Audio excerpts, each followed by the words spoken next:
Hey guys. Yo, yo, yo. What's up, y'all? Another week, another hip hop podcast. It's your boy Mayron and the hiccuping one. It is not childish to have hiccups. I don't see how anyone could prevent that. No, of course not. But you are hiccuping, which is kind of funny. No. I mean, Yes. is it another form of gas? Is hiccuping having gas? Dr. Friends, answer the question for Bria. I really don't know. Anyway, hey guys. Thank you for Yo, we've had quite a weekend, if you can't tell. Yeah, bro. A lot of life is happening.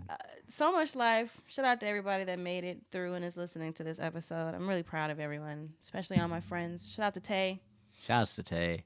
Shouts to everyone that's been listening. Shouts to everybody that's been rocking with us. So, Yeah, man. yeah, another week, another hip hop podcast. We're going to talk about a lot today. We have been talking about a lot in our more recent episodes.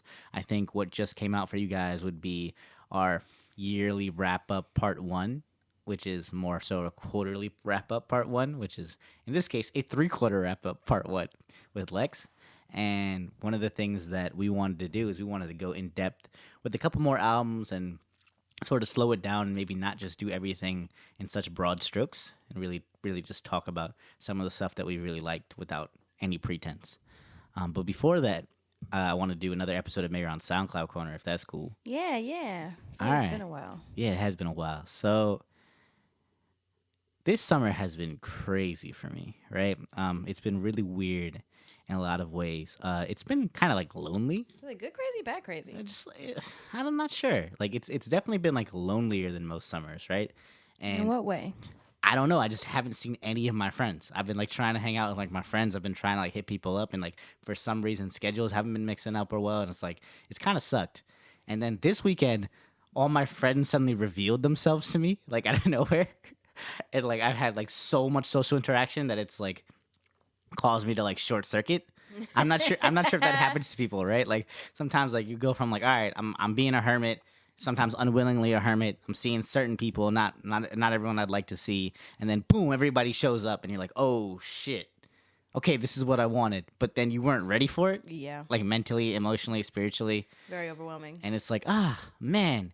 And so sometimes you'll go to music to sort of like take a step back and relax. And some of the tracks I'm going to recommend this week help me sort of recenter myself after a very, very crazy weekend.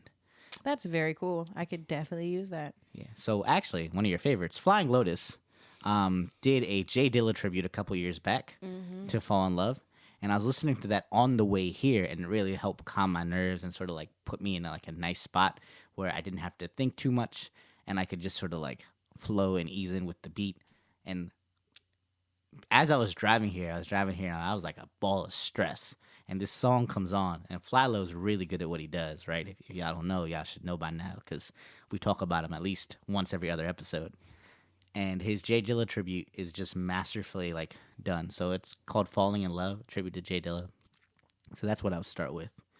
The other track that I really want to recommend for this week is Joy Postel released an album. It's called Back and Forth. So a lot of it's very tributey to Aaliyah in a lot of ways.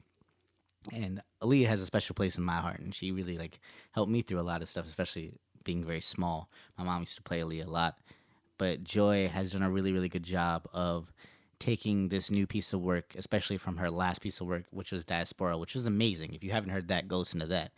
But she's taken this new piece of work and sort of embodied, she's from Baltimore, embodied a lot of Baltimore R&B, embodied a lot of the idea of like who she is and like sort of growth and where she's going. And it's a great project. It's really well put together. It'll let you like listen to it. It's very easy to listen to. So those are my 2 recommendations this week: Joy Postel, Back and Forth, and Flying Lotus, Jay Dilla tribute. Nice.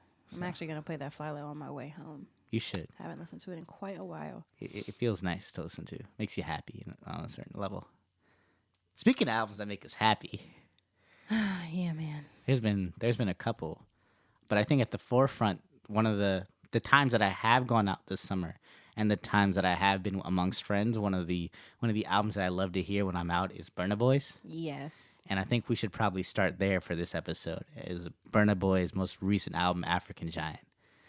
Yeah. I think It took me a while to give this album that title, but because I've kind of sat with it and have continued to revisit it, I think I can say like with confidence that Burna Boy is definitely like African Giant is one of my favorite albums to come out so far this year.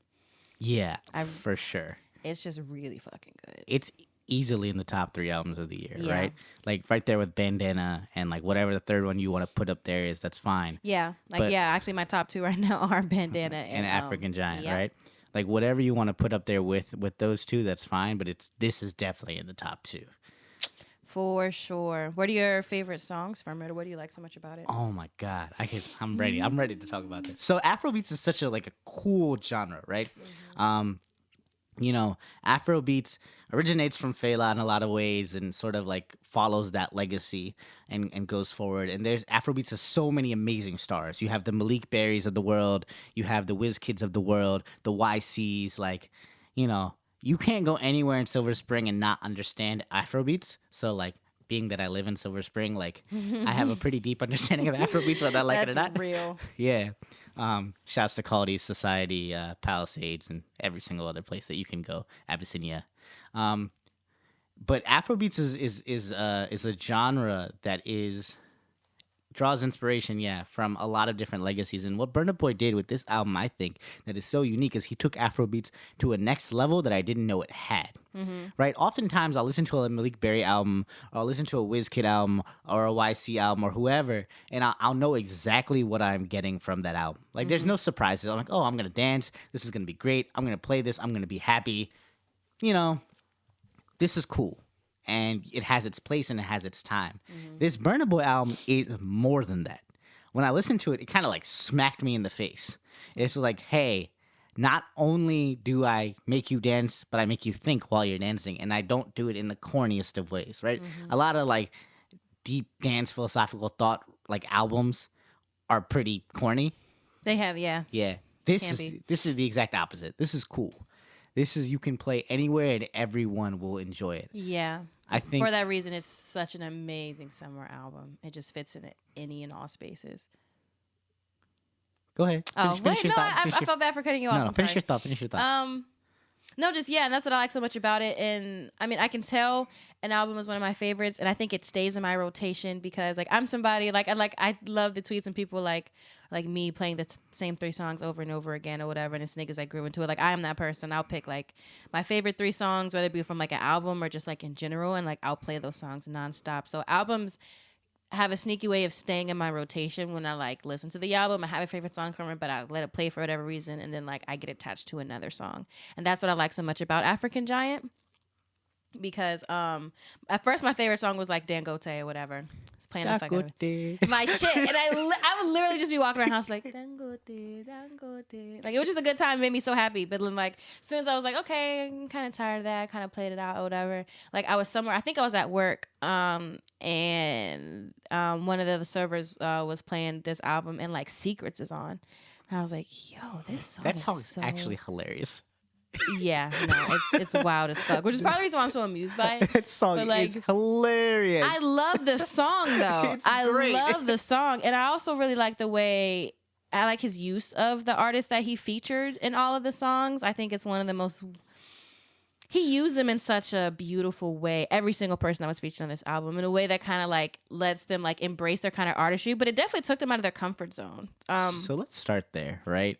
I think one of the things that I talked about earlier about getting this album to the next level and getting Afrobeats to the next level is, yes, there have been features on Afrobeats albums before, but the range of who he features and who he uses, like you said, and the intentionality amongst that is very, very, very apparent on this album. Yeah. This isn't Wizkid and Drake who are Xing out each other's verses while their version plays in whatever respective continent that it's playing on. Right. This is like, Burna Boy is like, all right, cool.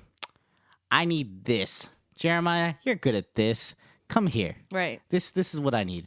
Georgia, you'd be perfect at the end of this. Exactly. And like, we have definitely criticized Georgia on this podcast before, for various reasons. But this is one of those songs where you get exactly what she's good at. Yep. Right? Like just this is enough why of she's her. popular. This is why she's a singer. Outside of the fact that she is drop dead fucking gorgeous. Like she's just, and that's why I think when we talked about it one of the last times, I think I brought that up and I was like, can Georgia Smith sing, or or we Or do you just just like looking at her, Bear, and I'm like, well, but it was the same kind of argument like with SZA. It's like, do we really think SZA can't sing, or does she just like push herself too much? Does she try too hard to get experimental? Because I kind of feel the same way. And it's, speaking of Georgia Smith, I feel the same way about Kylie Uchis a lot of the times. I like her album is one of my favorite albums of all time that came out in 2018. Yeah.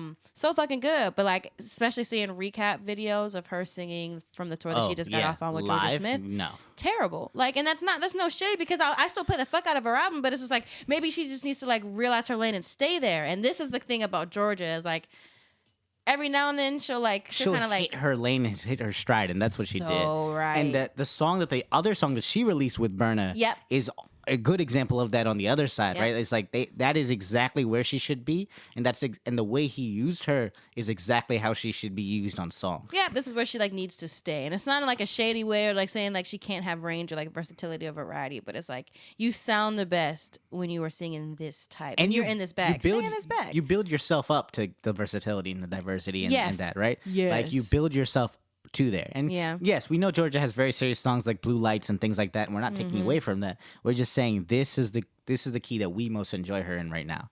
I think the way he used YG was so cool. Yeah. Right? Like, and that's more of the surprising kind of like features. Like Georgia was like, a little bit more expected. I think British. Jeremiah was a nice surprise, but like YG and Future, I was like, what the hell? Where did this come from? Yeah. And like, I wasn't mad at it though. Well, the way he used YG, I think, was masterful. That song, the sort of like the juxtaposition between like, this is an American gangster rapper and this is like, African music, and the way we use the way that those dual identities of both being black intersect as well is very, very, very hard balance to find, right?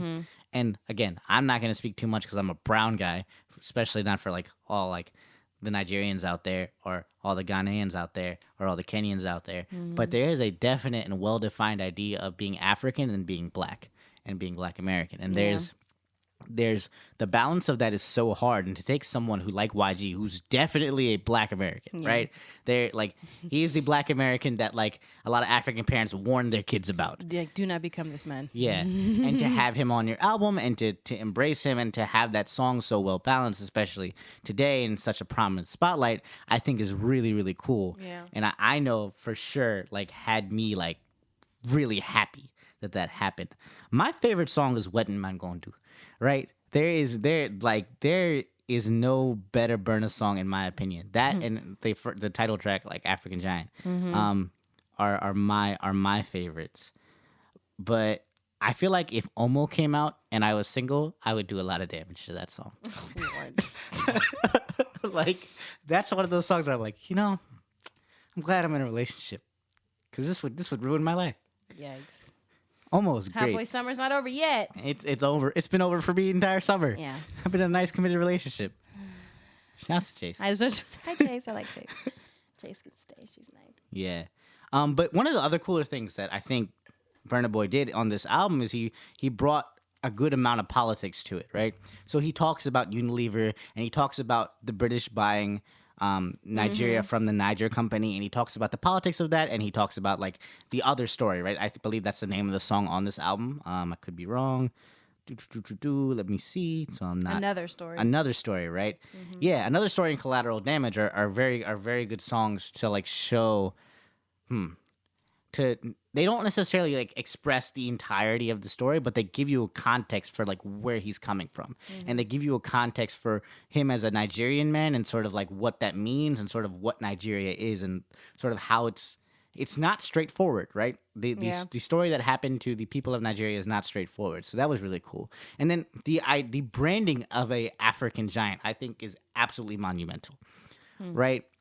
The way he branded himself and the way he branded this album, like, yes, this is Africa's album. This is our like breakout album. This is our spotlight. That's super important as well. Yep. And that I don't want to go overlooked, because that is so powerful for an Afrobeats artist to do, because this is truly an African genre.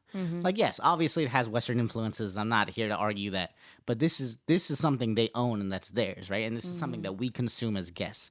That's super apparent when we like make Afrobeat songs popular 2 years later. Like, Joanna came out literally 2 years ago, and I'm just like, why is everyone singing this now? I've been hearing this like this entire time. And it's like, oh, it just hit at the right time, Yeah. right? Nothing wrong with it. I'm just saying it shows us how much of a guest we are in this genre, right? We're not even like hip to what's going on.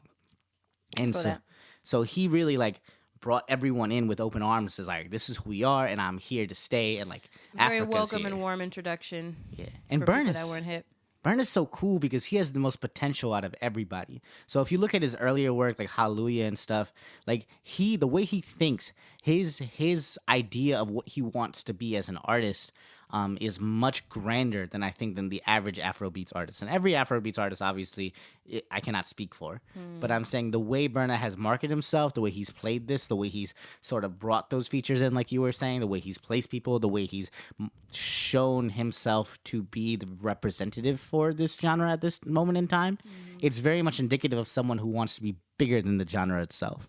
And so this album represents all of that. And so I'm super happy that like it's here and that like Americans love it, people like me love it, like immigrants from other nations obviously. And then that mostly that like my Nigerian friends love it too cuz like that's their people, right? That's their shit.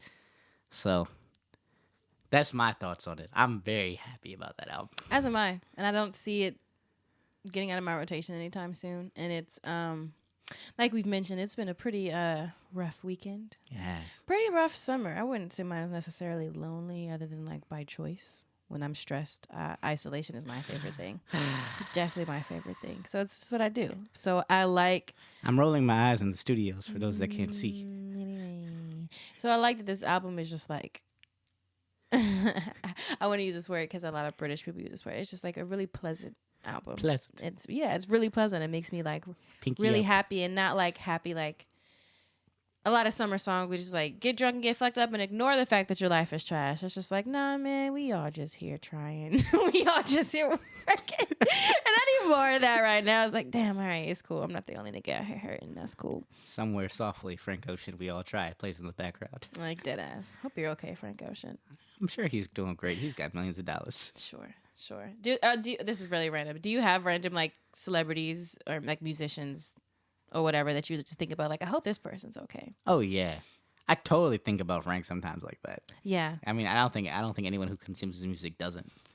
I just be thinking about certain niggas. Like, I hope they're okay. I was talking about Isaiah Rashad like all weekend because I'm just like, I hope my guy's good. I hope You know, we've talked about him so much this year, so much. and like before he said he was coming back, we've talked about him so much. There's something in the air there. Like you don't think about a person this much. Yeah. Like you don't put this much into the universe without something being there. I feel that. And I think I hope it's good. I hope it's good too. So Yeah. God willing. Anyway. But yeah, man, Burna Boy's album was something else. If you haven't listened, please go listen. Like you'll have a great time. Play it at a party. Like you'll have a great time. Man. So speaking of albums that made me really, really happy. All right. One album to say that I am like pleasantly not disappointed with. Pleasantly not disappointed with. Yeah, I like that. Pleasantly not disappointed with is Little Brother's album. Hey, man, this album I was more than pleasantly not disappointed with. I was like ecstatic about. Except I was like, yes, it's as good as I wanted it to be and figured it would be and kind of thought it would be. But you know, you have a secret hope, like, damn, I hope these niggas don't flop. Because like, Yeah, that you know, would when you put so much suck. energy into something and then it disappoints the fuck out of you. And that happens to me a lot. Shout out to Chance. So yeah, so it's one of those things. It's just like, fuck, okay, I can rely actually- on you. Yeah, and I can actually scream that this album's lit as fuck without being, you know. I can rely on you. I'm almost you're afraid to there like for share me. my anticipation for an album. Because I'll be like so excited for it. I'm like, oh, when this shit drops, it's over for you niggas. And that shit comes out and it's like fucking boo boo. But like this kind of gave me faith. Like, no, it's all right. Trust yourself, Bria. Because May the Lord Watch is a very, very, very good album. So Little Brother, my favorite song off that joint is Black Magic. Of course, yeah, Yeah. hands down. Yeah. That's easily my favorite song off of it. But what's really cool about this is they used skits the way they're supposed to be used. They actually have a theme. Their production is super crisp. Mm-hmm. And then all of that aside, it's a mature hip hop album. Mm-hmm. Right? It's not, they don't try to be anything but themselves, and it works. Yeah. Some rappers can do this. Some rappers can age into themselves like fine wine. And that is what Little Brother has done. Yeah. So, fun fact, Pooh's actually from Virginia. He's from like Arlington. He went to Turn school. up. He went to school in North Carolina. And granted, he grew up in Arlington before Arlington is what like Arlington is now. So it's a little different. And I don't mean Arlington specifically, like that Nova area. Anyways, the point is, they all go to school in North Carolina, whatever. They all meet. They make this amazing group. You guys know the history. If you don't, there's a great doc that they released on The Shining, which is one of their first albums, I believe. And I mean, we're gonna have to do an evolution of. And we're doing an evolution of, but just some context, because I found out some people don't know who Little Brother is, which kind of makes sense because they haven't been out in 10 years. Yeah. Yeah, right? That's the thing. And it's not one of those like, oh, you youngins don't know anything. And like, I'm not disappointed. Like, even my sister was just like, Who? little brother. And I like, was how like, would you nah. know? Right. Because they haven't released music in so long. Nope. Fonte released some really good stuff in the middle of that, Yeah. right? Foreign exchange stuff, Pacific time, things like that. So really good stuff. I would almost expect people to know foreign exchange before they know Little Brother. You think so? Kind of. Because it's just more recent in memory? And I think they just have more familiar songs. And because that's who Drake got his entire Yeah, you know what I mean? from. Like, that's what's that familiarity of it. Like, I think Yeah. I would expect more people to know foreign exchange before Little Brother. It's honestly. because Nicholas F. is secretly 40 before whatever. Sorry. you with these takes right now. I mean, hey, I'm not Is it wrong. because over it? But the thing about Little Brother is like, so yes, for those that don't know, Fonte was Drake's favorite rapper growing up, right? Pusha T, he definitely had a picture of whatever, but Fonte was his favorite rapper, and he makes numerous allusions to him on his early mixtapes, where he's like, "This is for you, Fonte," yada yada yada. And I think this made Backpack Mayron super happy, and Backpack Mayron had his backpack on, he had his Mad Rapper hat on, he's walking around, he's like, "Yep, we win. The backpackers win at the end of the day." And I don't know. I want a UBN shirt, man. I really appreciate the skits. You know. At this point, y'all niggas know I love a good theme. That's like my thing. But I really enjoyed how like funny the skits were, and that kind of gave me a weird hint of nostalgia. I think with Little Brother and just kind of that type of rap in general. I kind of miss like the funny kind of make fun of themselves skits that were real like representative and like cognizant of like the area that they came from. It was always like a play or a fun like mockery of like hood culture and stuff like that, which is exactly kind of what this was. Like I've been yelling out question love like all weekend. Question love all weekend for no reason. For me, the funniest skit was they had After Blackface, and they had a guy named Joe Scudda. For those that don't know, Joe Scudda is actually a white rapper from North Carolina that Little Brother used to work with. And they're still cool and all. So it just makes After Blackface even more hilarious because they're talking about a white rapper in that skit. And they're mentioning him by name. And I'm not sure how many people listen to Joe Scudda, but like that had me dying. Especially in the context of the album. It was really funny. I really, really enjoyed that album. My favorite song is definitely Black Magic. Yeah, Definitely Black no Magic. way. But I also really like the feel. I also really like everything. And whatever song has Anderson .Paak on it.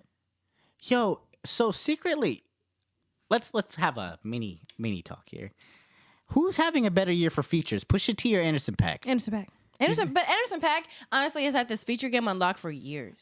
But like Pusha T's having an amazing year for features as well. He is. He's on we have a whole playlist of his. He's on Gold Links, he's on YB and Cordays, he's on Benny's, like he's been killing that shit too. But Anderson .Paak has also been killing shit as well. Right? He's also on YB and Cordays, he's on fucking everything. He's on this, he's on Bandana. And outside of the hip hop genre, he's also one of the more. What's he been on outside of hip hop this year? I don't know. I'm gonna have to do my Googles. Yeah, I'm not sure. I think there's something to that, to like who had the best feature year. I know last year we agreed to be like, all right, yeah, it's J. Cole, but it's like cool. But I definitely want to like take some time, do some Googles, and figure out like who's having that this year. That would be an interesting like debate to have. We should have more podcasts where we debate things. All right, we can we can do that. But I think Pusha and Anderson are definitely neck and neck for it. Yeah, I'm just going with Anderson just because like this nigga's been sweeping. I just honestly, it's to the point to where like if a new nigga that like whose tastes like outside of their own that I like halfway respect, when they're dropping an album, I'm almost expecting Anderson .Paak to be featured on the album. He's just on everything. But good dude. Shout out to you, Anderson. I'm happy to see him get just a little bit bigger every year. Well, in fairness, Anderson .Paak had Pusha on the best song on Ventura and Brothers Keeper. Yeah.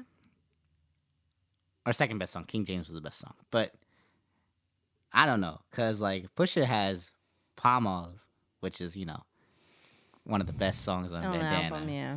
Then he has 18-Wheeler on Benny's. He has Coke White on Gold Links, which is one of the more memorable verses that we've heard from him in a while.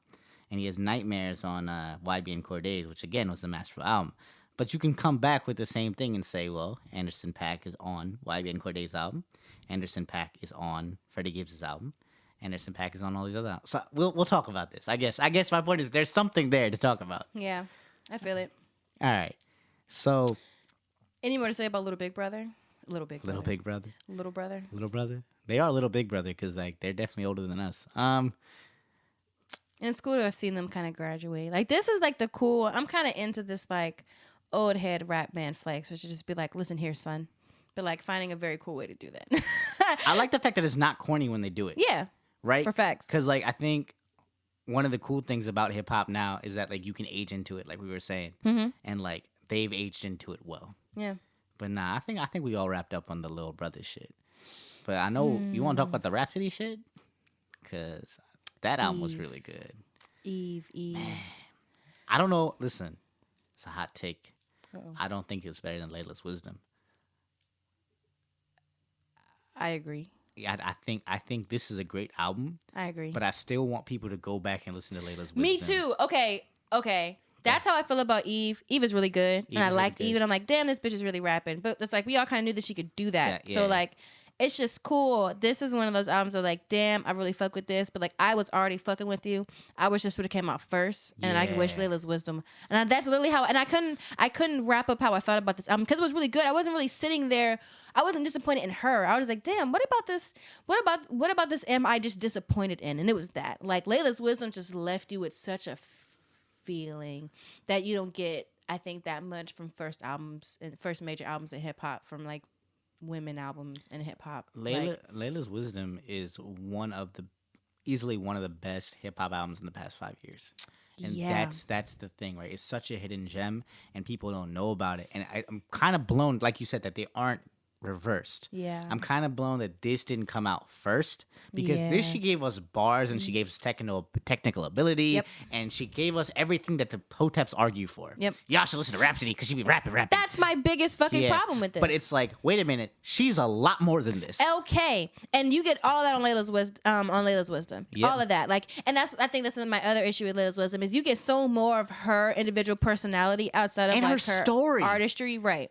And like, and I guess all the things that the Hotep say, which we brought up before, like the rival to the Cardi B is the Rhapsody, and I feel like that kind of sucks because that strips so much away of like who Rhapsody is. Yeah. And I think, and it just underlyingly, just because of the way that we still look at women in hip hop, I think it strips away so much of her like femininity and sexuality. You know what I'm saying? Like she could be gay if she wants to, and this isn't a conversation on her sexuality, but like to say like the opposite of Cardi B is a Rhapsody. Why? Because the bitch wears hoodies? Yeah, I don't She understand. can't, you know what I'm saying? I hate that shit. And I think you get more of the Hotep's fulfillment in Eve, which I think is more so proving their point rather than helping Rhapsody in any type of way. And Layla's Wisdom is the opposite of that. And I wanted more people to be listening to Layla's Wisdom for the first time so you could get, again, more of Rhapsody's personality, but also like she raps about niggas. She raps about dick. She raps about having crushes. She raps about spending it over a nigga's house. Like, about, you know what I'm saying? Like she raps. She's herself. Oh, this almost feels performative, right? Yeah. In the mildest way, yeah. And here's the thing. We are nitpicking because this is a great album. It's great, and we both listened to it. And we both love it. And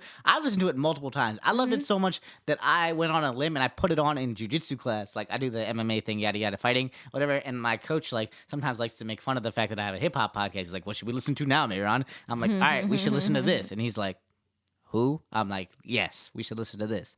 And so we put it on and everybody listened to it. Here's the thing. That shit is fire. Serena is one of my favorite songs off that shit. I love the concept of it, all the names of the songs, all of that. Shouts to Jamila Woods who did that earlier, last year or this year, I can't remember. But she has one songs like named Zora, etc. Like Zora Neale Hurston. Yes. So she was the like first one to do that, and she had an amazing R&B album. If you haven't heard that, but yes, this concept Rhapsody then took and kept going with it. It's amazing. Serena is my favorite song off the album, like straight up. But there are so many damn good bars on this album, right? Yeah. And like all of our criticisms are not so much aimed at Rhapsody as they are aimed at the idea of how we view Rhapsody. I think, Yeah. for the most part, I think Whoopi, Serena, and Aaliyah are my favorite tracks off this, and Raina's interlude and Iman are my runners up. Yeah, I was actually gonna say Aaliyah. Right now, Aaliyah is one of my favorites. And what I like about this album is I can tell the longer and more that I listen to it, the more favorite songs I'm gonna develop, and more things are gonna start to stand out to me. Especially because like this bitch is really rapping on here. Yeah. It's one of those things you gotta play back a couple times, man. Y'all missed a couple bars. Yeah. Yep. For Y'all sure. missed a couple Which I bars. appreciate. Which I appreciate so much. Which is why I was kind of like looking for Rhapsody. Is because like other than like cute funny shit like Tierra Whack says, there's not many female artists that give me that like, oh, what did she say type shit. Most of it's like punchline, so I respect her for that. But my favorite songs are that so far are Aaliyah, I would say Serena, I also like Iman, mainly because it's like the features on that is Sir and JID, and they're probably like two of my favorite artists right now, like period, point blank period. And the way she used them on those were great. Perfect. Like I'm a huge fan. And I was also really, really excited and really impressed and nowhere near disappointed with like, again, her use of features and the way that she used her features. I was really excited to hear LaKaylee. I was so excited to hear LaKaylee. I want more of her because honestly, LaKaylee 47 did, in my opinion, did better than Rhapsody on that song. Yeah. Actually. And if you don't know who LaKayla 47 is, we've talked about her before. Go watch her Tiny Desk. She's amazing. Fucking phenomenal. That's my way of phenomenal. introducing her to anybody that has never heard her music before. Yeah. Or whatever is like, other than like, yeah, I know you heard her two cute little songs on Insecure. And like within this month, I've put like 3 new people onto her, and my introduction is the Tiny Desk. That is one of my favorite Tiny Desk performances, hands down. I want her to blow so bad because like her aesthetic's so cool and like everything she does is so It's cool. fucking coming because I actually just rewatched this movie Booksmart that was in the Sundance Film Festival. Olivia Wilde's directorial debut, which I did not know until I watched the movie. Very, very surprised and impressed by that. Very, very good fucking movie. It's literally just like the female Superbad, but they use like 3 LaKaylee songs in that one movie. Yeah. 3 different of her songs are scored. I have to watch the and movie, I was every time I was like, holy shit, 3 different fucking songs. And they had a Lizzo song. Man, I should make you do movie recommendations on this podcast. Oh, I would fucking love it. We should do movie recommendations. First one is Booksmart. All right, cool. Very, very, very, very, very fucking funny. And I'm happy calling it the female Superbad because I feel like people go in it with this expectation like, it's nowhere near going to be as funny as fucking Superbad. It's just as funny. That's good. It's really good. I think what we do now is we have the SoundCloud corner and then we have your video corner. Yeah. Your Priya's video store? I'm not sure. Suggest names. Names. Please, because I can't think of it on the spot. I'm really bad. Yeah, but we'll definitely think about it. But anyways, one of the cool things about LaKayla 47 before we move away from her is that her aesthetic, right? Even in that Tiny Desk, like the fucking mask with the bamboo earrings over the mask and the bandana, I wanna like be. Oh my god, it's like and her TSA band. She's not corny at all. Like, all right, a lot of rappers on Twitter have been very corny. Like, especially a lot of our favorite rappers have just like who? What have I missed? Oh my god! Like you just mentioned Lizzo, like that, like ugh. I ignore Lizzo on the internet now. I can't. I ignore her on the can't internet. Deal, yo. Like I'm like, shut up. I mean, that's probably wrong of me to say, but it's some stuff that she does like complain about, I do feel like is taken out of context. But at the same time, you know what you're doing when you're like just complaining very blatantly and vaguely about your woes on the internet.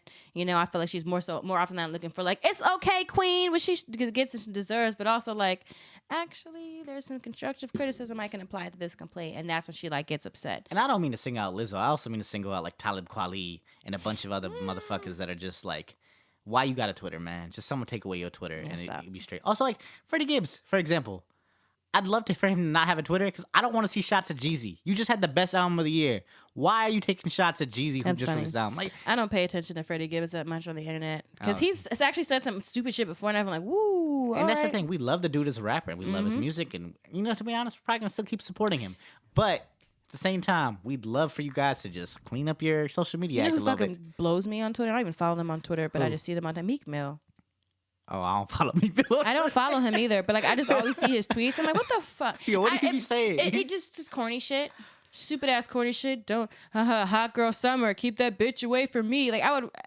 Come on, Meek. Like Onika and Meek Mill, you were like knocking on fucking 40. I'm gonna need everyone to chill out. Everyone relax. And that's what I'm saying. Like she not corny, and I'm so thankful for it. because like a lot of especially up and coming rappers be extra corny. So it's just like, come on now. Yeah, and I think LaKaylee, right now I trust her and I feel like she kind of knows what the fuck she's doing, and I feel like it's like a plot. It's all methodical with her. So I'm expecting some like jump out the water shit from her like really soon. My favorite features on this album, so we're talking about features a lot, are actually the Queen Latifah and the PJ Morton feature. Mm-hmm. So Afeni is automatically always going to be one of my favorite songs because, I love Tupac, et cetera, et cetera. And, like, what better song to honor Tupac than that one, right? Mm-hmm. And I think PJ Morton did a great job with the vocals there. And I love when I hear PJ Morton because, like, there's a certain elegance that he brings to a song that I don't think, like, a lot of people have. And Queen Latifah is a lot of things, right? I'm concerned. I got scared. No, I'm saying she's probably in easily, like, if I had, like, a solid top 10, she's definitely in the top 5 for me. Rappers of all time? Yeah.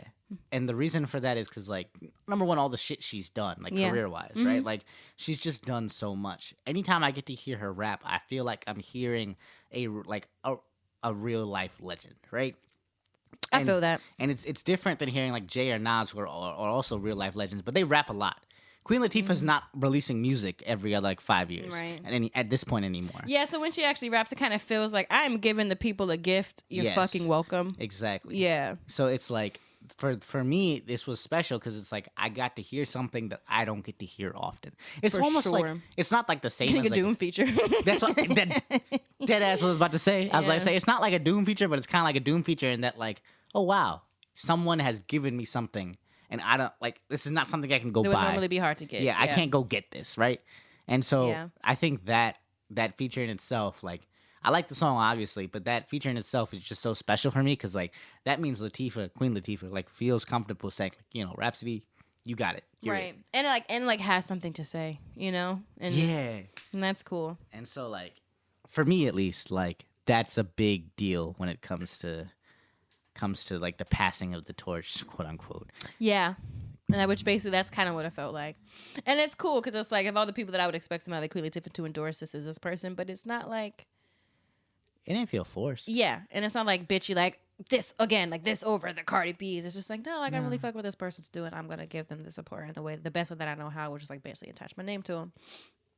I respect because Queen Latifah's done so much, right? Like acting, rapping, writing, directing, entrepreneurship. One of the few like artists out there, and that's why for me at least she'll always be in my top 5. Yeah, I feel that if I ever had a top 5. So like for me, I was like, oh wow, it's a Queen Latifah feature. Better listen to this carefully. Indeed. But yeah, I think those are my thoughts on the rap album, the Rhapsody album. Is that what we wanted to hit today? I'm pretty sure that's what we wanted to hit today, right? Yeah, I think so. I was just that's all that I really wanted to talk about in depth. I mean, there are other albums that we kind of mentioned, especially in part 1 of this episode, like Maxo Cream, which I feel like I could talk about. Let's talk about it a little bit, though, right? Because I think we talked about Maxo Cream a fair amount that last episode, but I also think it's worth hearing some of your thoughts on it. Like, one of the, like, we talked about how Lex brought up how Punkin was one of our favorite albums from last year, mm-hmm. and how this was like amazing to hear so much growth, and it was amazing to see where he went, and it was cool to see his relationship to his Nigerian father and sort of like his relationship with his family on this album. I think one of the other cool things about this album that we won't appreciate for a couple years that didn't get brought up is how timeless that this sound is going to be. Mm-hmm. I think this is one of the few albums that holds up in any era of rap. You know what I'm saying? Not all rap albums sound good all the time. Yeah. There's some shit you turn on. So Freddie Gibbs took a shot at Jeezy because Jeezy released an album this week, his final album, right? And his retirement album. And Freddie Gibbs basically said, don't you hate when someone's voice just sounds dated? Right? And that was it. That was a shot at, like, Jeezy's voice here. This Maxo Cream album, to me at least, from what I think now, will never sound dated. It will always have the bounce. It will always be relevant. It's always going to be a powerful story. For me, it's weird because to me it feels a lot like Tyler's Flower Boy. Again, very, very different areas of rap music I understand, but they both tell the story of self, right? Yeah. And that story of self in the way they told it is so powerful that it's going to last forever. Yeah, it's such a coming of age. And I mean, I think one of the main reasons why we connect to coming of age, like albums and movies and stuff like that, is because like our connection with it and like our connection within their story and like connecting our own to that. And I think that's the main thing that I briefly touched about in the last episode that I really wanted to talk about with this one is like the representation like of like the themes and stuff that he talked about in this album. And honestly, like the honesty. And I feel like it's really easy to talk about stress and family stuff in like one way and just kind of be like, fuck that, it don't bother me or whatever type shit. It's easy for a lot of artists kind of like Maxo Cream to do that. And I respect that he like really took the time to like kind of delve into like, for lack of better words, childhood trauma shit and kind of be like, I forgive everyone and this is how I grow. And I think that was such an important message to be given to his audience, especially from like that type of person. He talked about how stressed he was. Did you want to talk about Benny or do you want to say that shit? Because I know you said you listened to it earlier and you were like, yeah. We can save it. I mean, Yeah. I was going to say like, I was just going to say like if there are any honorable mentions of albums. What are your honorable mentions? Yeah, definitely the Plugs I Met. Yeah, so good. I know Mac Ayres just dropped Juice Box. I haven't listened to that really in its entirety. The songs that I like gravitated to, I really, really like. I don't think I like the album as a whole yet as much as like the last. You're a Mac Ayres fan though. I am. Like you're a pretty big Mac I mean, Ayres fan. I really, really, really, really liked his last project. It was one of my favorite projects. I mean, outside of that, there wasn't anything that I really connected to, and I kind of felt that way. Can you talk about his last project a little bit? Because I feel like a lot of people with the same thing with Rhapsody. I think this project's getting a lot of attention. And so, like, because, like, for example, Joe Budden played it as one of his sleepers. So as soon as Joe Budden plays it as one of the sleepers of his podcast, people, like, flock to that particular thing. They don't necessarily go back. He put a Juice Box song. Yeah. Oh, interesting.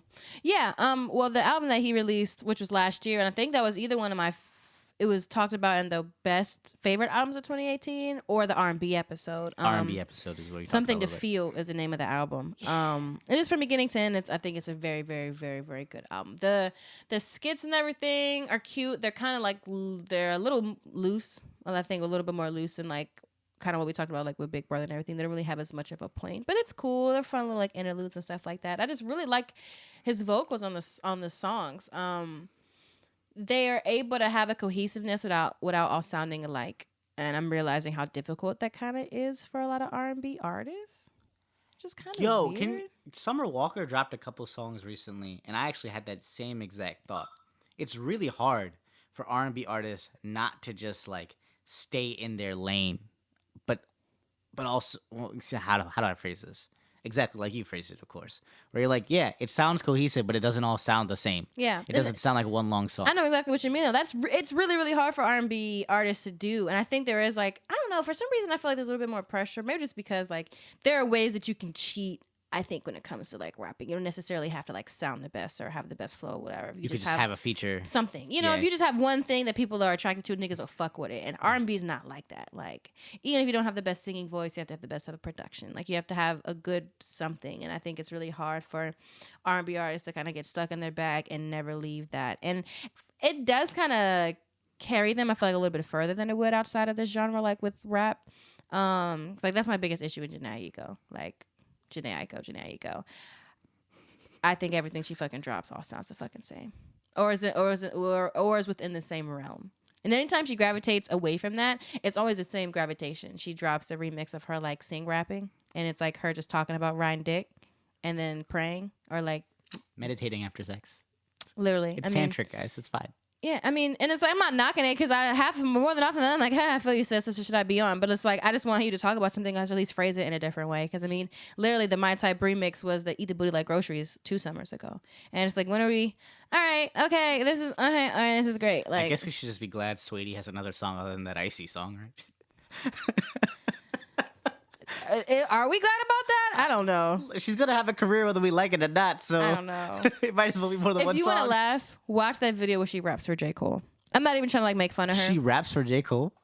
I'm so mad people have not seen this fucking video. I have no clue. And I am not all trying to mock this girl because I low key fuck with her aesthetically. We love the way she looks. Yeah, and she seems like a sweet girl. Like I low-key used to follow her on Instagram before she became a rapper, just because I liked her hair. I liked her. She bad. Yo, she was great. fine. She's bad. So she went to UCLA, and like she like I liked the person that she like bought her bundles from. I too have bought my bundles from. So I was like, oh, let me watch her. Oh, she's really cute. So I was like just looking at her on Instagram just to look at her. And then I was like, oh, this rapping is a thing that she's trying. Okay, let's see if it works. And like literally, this bitch is like doing Rolling Loud. I'm like, this is so weird. Like. It's so weird to me. I was literally just looking at your bundles like, huh, she's cute. Was dating Justin Combs, and then her and Justin Combs broke up, and all of a sudden she's a rapper. I'm gonna mind my business though. Ain't she dating one of the Offset? Quavo, one of the Offsets. One of the Ooh, Offsets. interesting. That's what you do. Shots fired. Anyway, what the fuck was I saying about R&B bitches? Yo, we were just mentioning albums that we thought Offset deserved an honorable mention. But I went on a rant about R&B bitches. Oh, but yeah. Summer Walker doesn't do that to she me. just dropped 2 songs. Yeah. They were cool. I think Summer did a great job. Cool. And then like she's so weird, bro. Yo, I be watching her shit. She reminds me of you a hell of a lot of times. Really? Yeah. Like, really? I honestly don't think that's a good thing, but I know exactly what you're talking about. I'm not saying it's a bad thing. Yeah, I don't think it's, I know exactly what you're talking about. It's like, it kind of sounds like, Bria. I'm really not into this shit. I'm just here to make the work. I'm just here to make the art, and I want you to leave me the fuck alone. Yeah, no, literally, because like she did this video where she was like talking about she was like tired of wearing like wigs and stuff. She was like, I can't do this hot girl shit. I don't know how y'all do this like bad Instagram bitch shit all the fucking time. I'm fucking tired. I fucking hate it. She's like, I'm taking the wig off. I don't care. And she like threw it to the ground. I'm like, this is me. That's funny. Fucking me. Yeah, but it really is. Whatever. Summer Walker's dope. I'm excited for her album to come out. I don't think I have any more honorable mentions. I have like 15, so. Lay it on me. All right, so here we go. And shout outs to a lot of these artists have shown us love on our Twitter page as well, because I've been like, so I do jams threads, right, on our Twitter. So feel free to follow our Twitter. Basically, what I listen to in my morning commute, I get to work and I then tweet out in order. So you always get some really interesting mixes, and you generally get stuff that you might not have heard before. So the first album is Donovan Bad Mind. It's a R&B album, surprisingly enough. It's really good. You can listen to it all the way through, but I would just listen to a couple songs at once. It's very vibey. Like, it'll get you through, like, you know, a good smoke session, etc., etc. We didn't talk about Snow Allegra's album, but we should have, because Snow Allegra's album was beautiful, and yeah, I really liked it. If you want some like sad moody shit, that's what I was gonna say. Oh God, okay, I remember. No, just real quick. If you want to laugh, just Google Sweetie rapping for J. Cole. There's literally a video of her like approaching him as he's like walking back to his tour bus after one of his concerts, and then allegedly this is like before she decided to start her rap career, and she's like, "Hey Cole, can I rap for you?" And he was like, "Yeah, like just like that, like yeah, okay, cool." And then she starts rapping. And he's like, "Oh, okay, cool." He at one point he literally like wants to take a step back, and it's like I can't because her friend is recording, and like her friend was very obviously like recording the whole exchange. It was really uncomfortable, and she really thought she killed that shit. And she was like, "Thank you," and he was just like, "Yeah," like he didn't. Keep working. Not even. He was just like, "Yeah." Oh gee. And I was like, "Oh my God, the most cringeworthy thing I've ever fucking seen." Anyway, continue. ASAP Ferg released the album Floor Seats. Is it good? I haven't listened to it. I liked it. I haven't listened to it. I fuck with Ferg heavy, and I liked it a lot. Ferg, I think, did a great job with this album. It's not as good as his last album, but like that's been a common theme actually this year, to be honest. But it is what it is. I think there's a lot. Well, there's a couple songs that I really like. Dreams, Fairy Tales, and Fantasies featuring Brent Faiyaz is really good. Cool. Where's he at? He's probably just chilling, you know, somewhere in Howard County. More music from him soon, please. Yeah. Butt Naked with Rico Nasty is a hilarious song. Turn up. A hilarious song, to be honest. Actually, Wigs featuring Asian Doll was very, very catchy. I don't think I was likely to say I like an Asian Doll song, but here we are. But yeah, Floor Seats in itself, it's a very solid piece of work, right? It's not like his best, but it's definitely like, all right, this is cool, Ferg. Thank you for this. I can listen to it. But yeah, that Dreams, Fairy Tales, and Fantasies and Ride, the last 2 songs are really good. He's got Rocky on the album, so I'm sure some of y'all heard it. Yikes. I'm sorry. So Mass Appeal Records is the company that some of you might know from producing the Wu-Tang doc. They are also a record label. They do very, very classic-esque hip-hop shit. And all their newer artists are also very classic-esque hip-hop artists, right? They're very New York-oriented. They're very East Coast-oriented. There's the same flavor of that Wu-Tang doc you get with the Mass Appeal artists. All of them have retweeted us. All of them have, like, shown us love. So 0705 has an album called Outside. The first song, Love is Love, is one of the best pure rapping bar song I've heard about love in a long time. Because dudes don't really rap about like bars wise about love anymore. Oh, you bitch. They don't do that shit, right? Which maybe that time has just passed, whatever. But like that shit really, like, I listen to it a lot. Also, the last song off is Slumdog Millionaire to Off the Porch are really good. And then there's a guy named Stro. Stro had a really solid project last year as well. He followed it up with a great project this year called Last Friday. My favorite song is a song called Mansions. It's only about 4 songs, so you'll get through it real fast. So I would start with those. Oh, and then Dive by Black Milk is a really good album. Black Milk is a really good producer / artist now, and he's reinvented himself a bunch of times, and Cool. he has BJ Chicago Kid on it, and he has a bunch of other cool people on it, so give it a listen. Turn up. But yeah, guys, I think that's all we got for this week, right? Yeah. Any closing thoughts? Take your allergy medication. Take your allergy meds, talk to your friends, do the right thing. Yeah. Peace and love, y'all. See you guys.